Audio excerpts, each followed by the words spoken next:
Okay, here's another way to attack things in the garden and not spray. So I'm using my vacuum cleaner. It's my little DeWalt vacuum cleaner, and great for the house, great for bugs. So you can come out, I'm just going zzz to the Japanese beetles that are all over the beans right now. They're eating all the leaves, and they're starting to go after the sweet potatoes, which that's where I really draw the line, because I use those greens on the sweet potatoes throughout the season in my smoothies. So I don't want them just destroyed by the bugs. But this is what a Japanese beetle looks like. They're really pretty, metallic, shiny, colorful.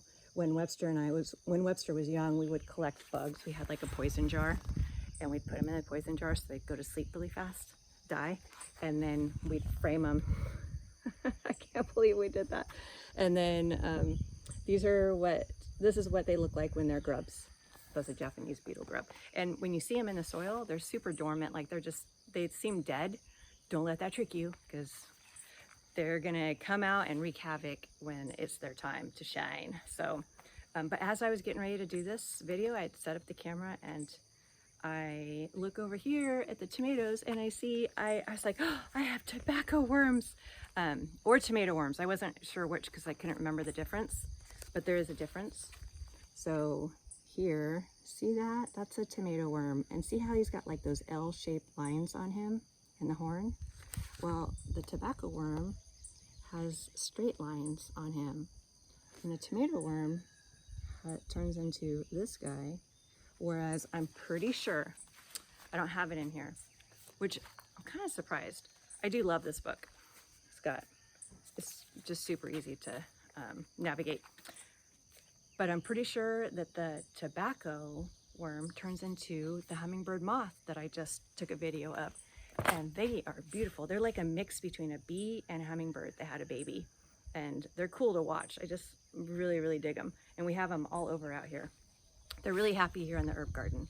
So out here, this is where I'm growing all the stuff, not all the stuff, but a lot of the teas and tincture plants that the insects don't really go after. But I did decide to do a little bit of vegetables just along the edge, since we have this system set up where we can bind things up really easily. And then I completely ignored it, and you can tell I ignored it. It's like they're all struggling. But the cayenne pepper is starting to be a little happier, and I really need that cayenne pepper because he's the only one that I planted this year. What was I thinking? So I'm getting ready to start some seeds for more cayenne pepper because I use so much of it. But you know, this area looks pretty much as it should for something that's completely ignored, because you know, you get out of life what you put in it, right? Don't put a lot of energy in it, you're not going to get a lot back. So, but check this out. I'll show you the worm. Let's see. So I saw a couple of them out here. There's one right there, but I'll show you a better one than that. Here we go. This guy. See, he's kind of nice and long right there, so I'll kind of tilt him so you can see him better. See, he's got the straight lines. And I think that, let's see, 1, 2, 3, 4, 5, 6, 7. I think there's supposed to be on the tomato worms. I think there's 8, but I'm not sure. I don't remember, but check him out. They're pretty cool. Okay, he's like, are you looking at me? Their mouths are like round. They're trippy, but they gotta go. So I'm gonna have to pull them off, and then I guess I'll put them in some soapy water.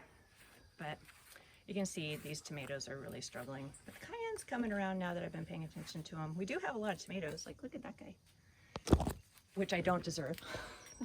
But look at all of the damage on the leaves from the Japanese beetle.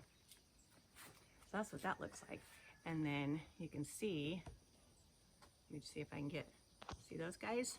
I'm not sure if you can see them or not, but I'm gonna vacuum them and I'll show you.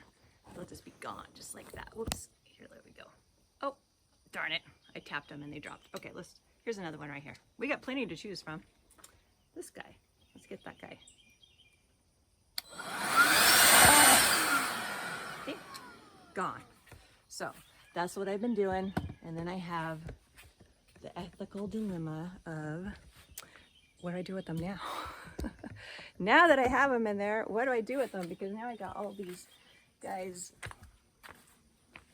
just, you know, they're just climbing on each other, panicking, what are we doing inside here? And so I can't really release them because they'll fly away. I could try to like put them in a bag and then drown them really quick. I don't know. I'm not sure what to do. I haven't figured that part out yet. Right now, I'm just gonna get them all as best I can off here, reduce that population, and then go to the sweet potatoes and work on the sweet. I might actually skip to the sweet potatoes today. See, there's another one. Gone. I can't believe how easy it is. See, you don't have to spray. There's so many other options. Just use your household vacuum cleaner. Okay, have a nice day. Good.